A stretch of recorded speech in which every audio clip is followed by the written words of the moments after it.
This is a review of one-iron Pro-Line irons and single-length irons in general.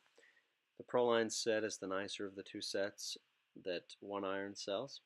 Pro-Lines are a little lighter with less bounce in the sole. Not sure if there are any other significant differences. The set includes 11 irons total. 3 through 9, pitching wedge, sand wedge, gap wedge, and lob wedge. They come with oversized grips, 1/16 over I believe, and steel shafts which are unmarked in terms of manufacturer, model, or stiffness. The weight and lie angle is the same on all clubs, which is 265 grams and 63.5 degrees respectively. The lofts are all 4 degrees apart, beginning with the 3 iron at 19 degrees and ending with the lob wedge at 59 degrees. They are built based on your wrist to floor measurement. You can see their website for the combinations of specifications for how they decide what length of club you should get. Clubs perform well, they are cavity backed and forgiving. I find no fault with the performance or construction. I like the oversized grips, I like the stiffness of the steel shafts, and love that it is an 11 club set and that it is uniform and balanced throughout. Love this full set of wedges.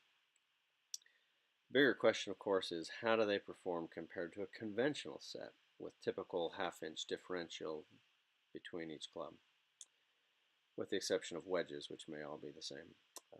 However, I have golfed with my single-length set for about 35 rounds. I've golfed with conventional clubs for more than 15 years.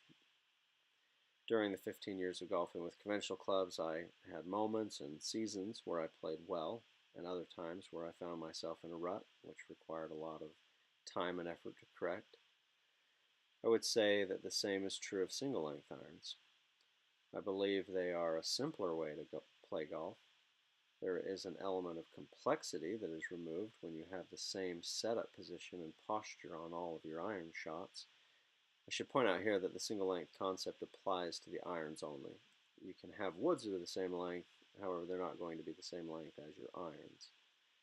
Once you develop a good sound swing, it is refreshing to simply apply that exact swing to each club, whether it's a wedge, a 7-iron, or 3-iron.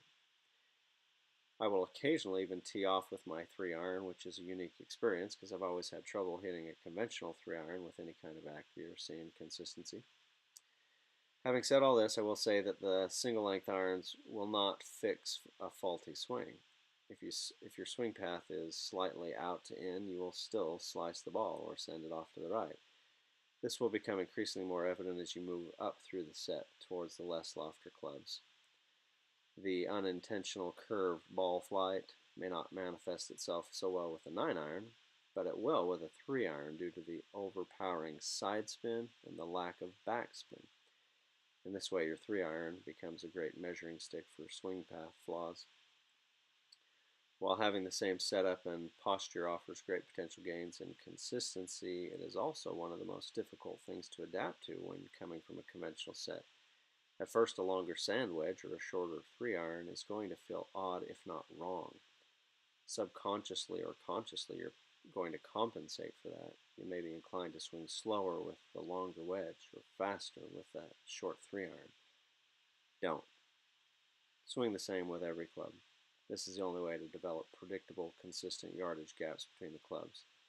When starting out with your new single-length set, I would encourage you to use a GPS or shot tracking app or even a notebook and begin recording and learning your new yardage measurements. I have found my yardage gaps to be about 10 yards between each club throughout the entire set. Single-length irons are very controversial right now with proponents on both sides. I have found most, if not all, of the arguments against single-length clubs to simply be untrue.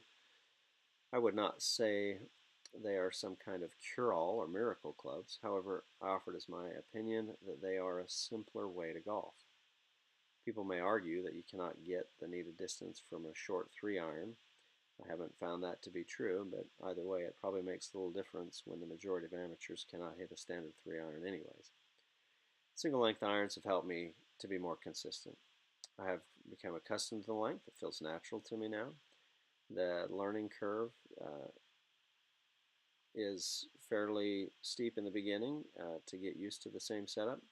Probably more so for the golfer that has used conventional clubs all his life.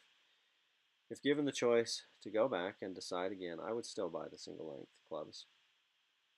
and I would highly recommend them for anyone just starting the game. It would make complete sense to me. I see no drawbacks to the single length iron set. Give them a try yourself. Thanks for watching, and enjoy the game.